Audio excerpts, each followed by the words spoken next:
Stephanie White defenders are starting to turn on her. Stephanie White's biggest advocates are starting to turn on her. The growing sentiment of, hey, Stephanie White is not the right coach for this team. It has been there, getting bigger. I think we've been letting that dictate how well we play defense too much, which is disappointing for us as a group. We got to be able to defend all the time. Stephanie White, pack your bags. The Fever are the 8th team in WNBA history to lose multiple games in one season in which they scored 100+ points. Fire Stephanie White. There is more to the pressure surrounding the Indiana Fever than just internet chatter.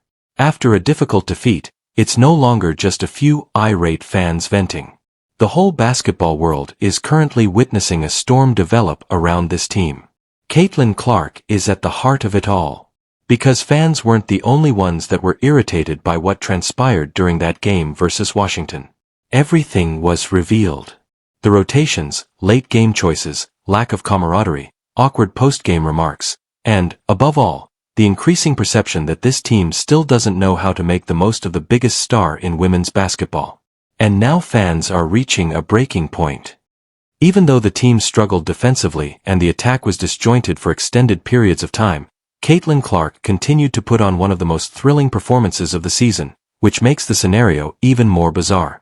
Historic fourth quarter performance, one of the best quarters of a WNBA player in the history of the league. Stephanie White is asked about it and cannot say anything positive about Caitlin Clark. She talks about how good the team did. She has a lot of glaze and praise for Kelsey Mitchell when asked, though. She's purposely trying to minimize Caitlin Clark's impact. Stephanie White is asked about Caitlin Clark, specifically about her impact. Stephanie White just couldn't do it. She could not give Caitlin Clark credit. She immediately deflected to the entire team. Comes to Caitlin, I think she made 5 threes in that fourth quarter, more than our first 2 games combined. So just your thoughts on the resilience from her. I thought our whole group showed resilience, in that rally. We showed the ability to make tough shots. We had some really good time and score execution moments, offensively and defensively, in those moments. We just have to have more of it consistently.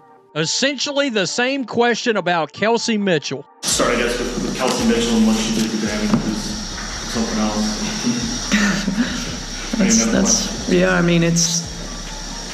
It's speechless, really. She was 0 for 7 in the first half and 4 points, and just put us on her back. Kelsey Mitchell is nothing but a selfish player who cares about Kelsey Mitchell and working to get a multi-year max contract. Stephanie White True Serum, I believe she would tell you Kelsey Mitchell's the best player on this team. Do not tell me that this is not a woman who hates Caitlin Clark and is trying everything she can to balance having Caitlin do just enough to get wins and no more. Nevertheless, Clark managed to dominate the fourth quarter.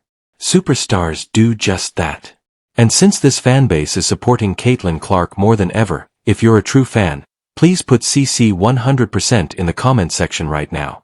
Kelsey Mitchell, you don't even try to pass the ball. You're just out there jacking up shots. Kelsey Mitchell goes on to shoot 10 of 25 for 24 points. Do you think Kelsey Mitchell got a single assist? No. All she's doing is running around jacking up shots. Offense can't move, offense can't shoot, offense can't create, offense can't put a ball. This offense look disgusting. Kelsey Mitchell misses a wide open layup. Not only did she miss the layup, she proceeds then by going to the free throw line and missing both free throws. Kelsey Mitchell, she had 24 points. She was not good, and she missed some key easy layups in this game. Despite the Fever's defeat, Caitlin Clark showed everyone why she is the league's spokesperson. To be honest, she seemed to be carrying the entire brand on her shoulders. Caitlin Clark was not credited with assists. It seems as if the WNBA fixing stats. 2 clear Caitlin Clark assists not counted as assists. The atmosphere in the crowd drastically shifted after Indiana went behind. Supporters were irritated. It was a stagnant offense. The belongings were disorganized. There were no stops for the defense. The Fever appeared to be on the verge of total collapse. Caitlin Clark then flipped the switch. All of a sudden, she was confidently shooting deep threes once more. The music's tempo abruptly shifted. The audience sprang to life. Suddenly, everything felt risky. Washington appeared anxious. At last, Indiana appeared to be alive. She has that effect.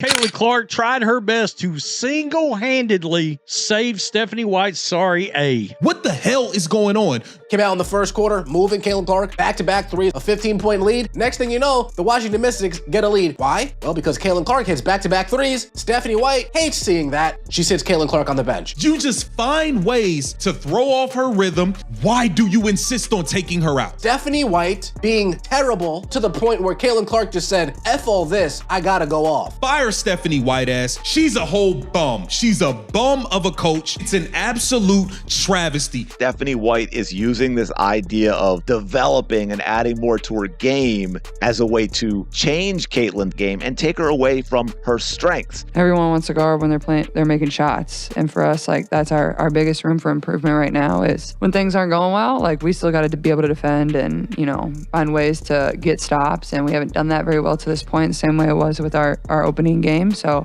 opportunity for us to improve in that area. Caitlin Clark, 32 points, 8 assists, 4 rebounds, 2 steals, and a block. Caitlin Clark, she said, damn, I gotta go off. And man, oh man, she went off. Do you know when Caitlin Clark came out of the game, the Indiana Fever did not make a single field goal for 4 straight minutes? Some players improve their stats, while others drastically alter the game's mood. The moment Caitlin Clark becomes hostile, the entire atmosphere of the building is altered. Fans were perplexed by her constant momentum interruptions because of this. Every time Clark seemed to be getting his rhythm, something shifted. The rotations changed. The tempo decreased. The offensive strategy strayed from what was effective. And there was a harsh online backlash. Fans were upset about more than simply the defeat. They felt as though they were witnessing Indiana squander greatness in real time, which infuriated them. In all honesty, you can see why feelings erupted. Because Caitlin Clark's performance in the fourth quarter wasn't typical. This was one of those occasions that makes you realize how unique her build is. She becomes increasingly hazardous as the pressure increases. Clark began making jumpers from logo range late in the game. She was pushing defenders out to half court, creating open looks, making difficult passes, and attacking in transition. Every time Washington touched the basketball, her expression changed to one of fear. Caitlin Clark hit some back-to-back threes in that fourth quarter. It was getting in the Mystics' head. They were collapsing. Caitlin Clark just put on one of the greatest fourth quarter performances in WNBA history to carry her team to overtime. She was 5 of 7 from three-point range for 17 points in 9 minutes. Stephanie White is the reason that you lost yesterday. You did great despite your coach. The fans are going to leave with this incompetent franchise with you to whoever you go next. That gravity of a superstar. What about the frightening part? Indiana still didn't seem to be putting her all into her game. That's the reason why so many fans are currently upset. They seek more than simply Clark's personal success. Finally, they want the Fever to create an identity based on her strengths. Because this team looks entirely different when Indiana plays quickly, spreads the court, and lets Caitlin Clark set the pace. The ball moves more smoothly. The crowd's volume increases. Opportunities for transition can be found everywhere. Defenders become terrified. Everything becomes accessible. However, Indiana abruptly becomes predictable when the tempo slows. And with each game, supporters are becoming more aware of it. Following the defeat, one of the main topics of discussion was how the offense changed depending on whether Clark was completely engaged. Indiana appeared explosive at several points. Then there were periods when the offense as a whole completely stagnated. Fans are going nuts about that inconsistency. Especially because it's obvious that Clark wants to take charge. And let's be truthful. Few athletes in the world are capable of what she accomplished in the fourth quarter. 5 enormous threes. Making a clutch shot. Deep range assurance. Making plays under duress. Attitude of a big moment. Fans feel they are witnessing a generational talent being held back by the instability surrounding her, which is why they are currently so protective of her. Even those who initially supported the coaching staff are beginning to reconsider. The post-game circumstances further exacerbated the already strong reaction. Fans anticipated excitement following Caitlin Clark's historic achievement. Music. They anticipated festivities. They anticipated that the organization would fully accept what they had just seen. Rather, a lot of fans left feeling let down by the reaction, and things blew up when social media seized on that emotion. The frustration was evident everywhere. Fans are demanding that the offense revolve around Clark more regularly, questioning rotations, criticizing substitutes, and clamoring for adjustments. However, there is truly a pretty basic issue beneath all of the rage. People have faith in Caitlin Clark. This is the true tale. The talent is visible to others. The leadership is visible to them. They observe the rivalry. They don't want to see another season where Indiana struggles to fully unlock Caitlin Clark because, let's face it, she is still getting used to high expectations. They see the pressure she manages every night. She's the reason every stadium is full. Because of her, ratings soar. She is the reason for national conversations. Despite the fact that defenses view her as the greatest threat in basketball, she continues to produce incredible moments. Fans adore her because of this. Every time she's on the court, she switches the league. When she has the ball, even opposition crowds respond differently. Excitement, suspense, and tension are present. Everyone thinks a weird thing might occur. Few athletes generate that kind of energy, and since the pressure isn't decreasing, the Fever must rapidly figure this out. With each game, it gets louder. Flashes are no longer enough to satisfy fans. They're looking for consistency. They desire order. They want the Fever to avoid squandering opportunities when Clark ignites, and they want an offense centered around their star player because the current atmosphere around this club is dangerous. Music. People are beginning to think that Indiana is holding itself back, and if things don't get better soon, it will be impossible to ignore the buzz surrounding this franchise. Caitlin Clark still appears capable of dominating any game at any time, which is frightening for the rest of the league. She continues to create superstar moments despite the aggravation, criticism, and upheaval around the Fever. There's one person that ducks all accountability, and that is DC22. The whole front office needs to be fired. Stephanie White needs to be fired. They should have never gave Kelsey Mitchell that $1.4 million. And that's precisely the reason this tale is simply growing in scope. The Indiana Fever are currently experiencing more frustration than a single defeat. It goes beyond a single poor rotation, dubious substitution, or uncomfortable post-game interview. Fans are looking at this squad, looking at Caitlin Clark, and asking one big question, so this is about direction. How can you have the most talked about basketball player and still appear so disengaged? Everyone keeps returning to that question. Music. In all honesty, the responses following the Washington game revealed something significant. The patience is quickly running out.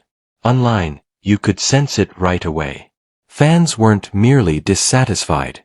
They sounded worn out. Many individuals who had been attempting to justify the coaching decisions for months abruptly changed their tone. When you watch Caitlin Clark play freely, you can't help but notice the difference, so some of the most vocal advocates of the current system began to acknowledge that something felt off. Defenders become terrified, the tempo shifts, the spacing gets better, and unexpected transition opportunities arise. It electrifies the entire arena. Fans of Indiana want to see that version of the team throughout the entire game, not just in little bursts. And for Fever supporters, that's what made the fourth quarter so poignant. Clark seemed to finally stop overanalyzing and simply play her natural game for a few minutes. Without hesitation, she began firing from deep. She forcefully accelerated the pace. Early in possessions, she attacked defenders. She caused havoc, and all of a sudden Washington had no answers. The brave version of Caitlin Clark that dominated college basketball, broke records, and permanently altered women's basketball is the one that fans have been waiting for. The unsettling aspect is that Indiana still doesn't seem to have really accepted that identity. Because there are still times when the Fever stray from what is obviously effective, times when the offense slows to a crawl, and times when Clark hardly touches the ball for extended periods of time. All of this is noticed by fans, particularly when Clark catches fire. Momentum is currently one of the main grievances. After this game, it is evident that the fan base has selected Caitlin Clark as its leader. Not the system, not the rotations, not the justifications, but Caitlin Clark. Because of this, every choice made going ahead will be amplified. Every offensive change, every late game possession, every post-game comment, and every substitute. Because they think they are witnessing a once-in-a-generation superstar, fans are monitoring everything right now because they don't want to see her wasted.